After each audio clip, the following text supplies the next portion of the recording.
Claude Barzotti, La Maison d'Irlande, avec un petit dessin de 4 à la fin de ce clip. Nous allons maintenant retrouver donc notre invitée, Violaine Vanoyek, avec un second extrait de Cœur chromatique.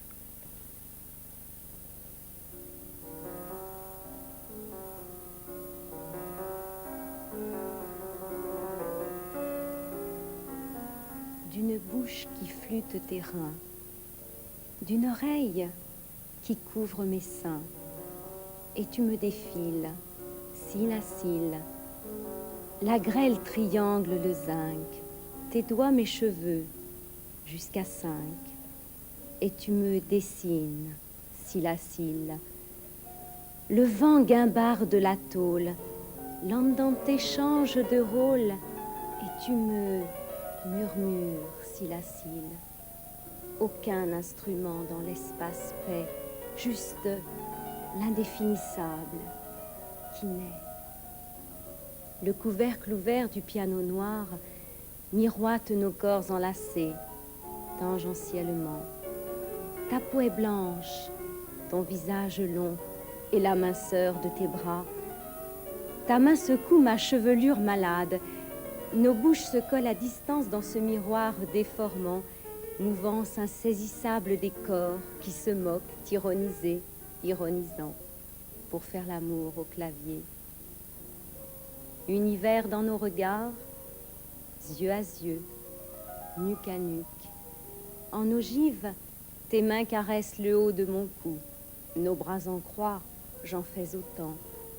Tes pupilles se dilatent, étoiles, se rétractent, désir, étincelle, flamme. Tes doigts me frissonnent, mes ongles t'agacent. Monte un bruit de violoncelle, je n'écoute plus tes yeux.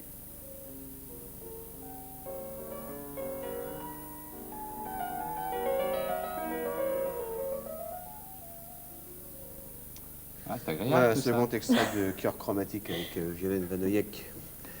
Alors Violaine, j'attendais que Jean-Pierre pose la question. Non, mais, Oui, savoir là, je tout t'ai à eu, l'heure là. où on était la poésie.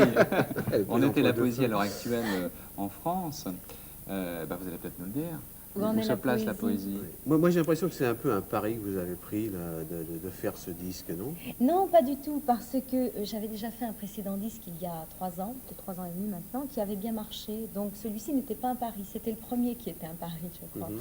Mais non, c'est tout simplement parce que je donne des récitals de poésie et de piano, et que c'est très bien d'avoir, pour un artiste, d'avoir le support du disque quand on sort d'un concert. Les gens aiment bien garder un petit souvenir d'un D'accord. spectacle. Alors je vais être un peu méchant, est-ce que c'est pas le seul endroit où se vendent ces disques-là? Non, ce n'est pas le seul endroit parce qu'en fait, il y a des poètes qui vous suivent, hein. En général, les poètes qui vous aiment ou les musiciens qui vous aiment vous connaissent. Donc, ils essayent quand même de se procurer le produit quand il sort. Mais il est sûr que ça représente la majorité des Oui, ventes. parce qu'aujourd'hui, la poésie en France, est-ce que ça représente encore quelque chose? Est-ce que nous avons encore de grands poètes? Et est-ce que le spectateur, le téléspectateur n'est pas pris dans une espèce de tourbillon où la poésie n'a plus tellement cours? C'est vrai, la poésie est très difficile à faire passer, mais je crois que la musique aide d'abord. Et vous savez, j'ai beaucoup de gens qui m'écrivent, je reçois énormément de courriers, donc j'en conclus quand même qu'il y a encore des amateurs de poésie, des gens qui aiment la poésie. Je crois qu'il faut se manifester. Le problème actuellement de la poésie, c'est parce que est dû au fait que les poètes sont restés pendant très longtemps dans une tour d'ivoire. Ils écrivent et ils refusent de se mêler au public. Il est vrai que quand on écrit un poème, on livre énormément de nous-mêmes, et il y a une petite pudeur qui fait qu'on n'a pas envie de se mettre devant des caméras. Mais je crois que quand on franchit le pas, le public vous aime et puis vous soutient.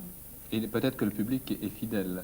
Le public est très fidèle. Voilà, Alors comment est-ce que exactement. vous choisissez vos auteurs, vos compositeurs? Là, je vois sur l'album, on retrouve du Strauss, du Chopin, du Beethoven, Debussy. Comment est-ce que vous choisissez vos extraits? Je les choisis soit en fonction des thèmes, soit en fonction du style d'écriture. Bon, par exemple, là, pour une poésie très très libérée et très très rapide, j'ai choisi par exemple du Debussy.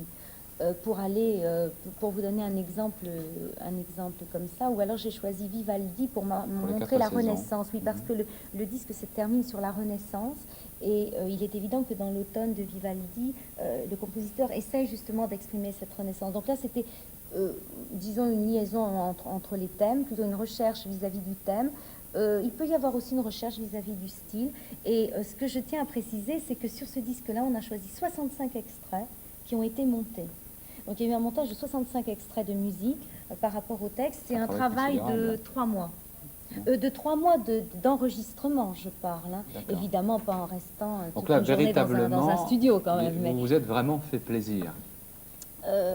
J'ai voulu réaliser une œuvre complète, c'est-à-dire aussi bien musicale que poétique. Est-ce que ça représente un récital que vous montrez au public ou que vous faites écouter au public oui, en quelque théâtre, sorte. dans un théâtre? Oui, parce que nous allons justement faire un spectacle avec Dominique à partir du disque. C'était dans cette... J'espère que vous allez nous inviter.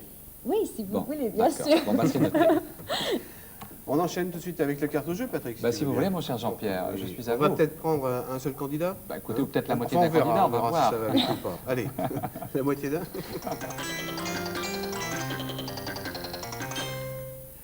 Allô? Bonjour. Bonjour. Bon, au revoir, on n'a plus le temps. Hein. Ah bon? Oui, votre prénom? Olivier, Olivier de quel endroit? de Saint-Max. De Saint-Max. J'espère que vous avez apprécié la poésie. Oui. Et ne me dites pas oui pour me faire plaisir. Ah non, vraiment. Bon, Olivier, un adepte de la poésie. Bon, alors Olivier, on va s'arrêter sur un cadeau, bien sûr, et certainement celui qui vous ferait plaisir, Oui. parce que je sais que vous allez choisir un magnétoscope. Ben oui, pourquoi C'est pas. cela, oui. Eh bien, vous aurez le magnétoscope. Suffit de demander, hein, j'appuie sur un petit bouton, la roue s'arrête. Hein. Alors, le 21, c'est un set de pique. Olivier, j'espère que vous allez bien jouer. Vous êtes le dernier candidat. Alors, je vais prendre le numéro Vous allez prendre le numéro 2. Vous allez prendre le numéro 2. Alors, numéro 2, c'est un set de trèfle. C'est bien joué. Après, Je vais prendre le numéro 9. vous allez prendre le numéro 9. Alors, attention, c'est un as de trèfle, c'est dommage. C'était bien joué pourtant. Vous voulez un joker?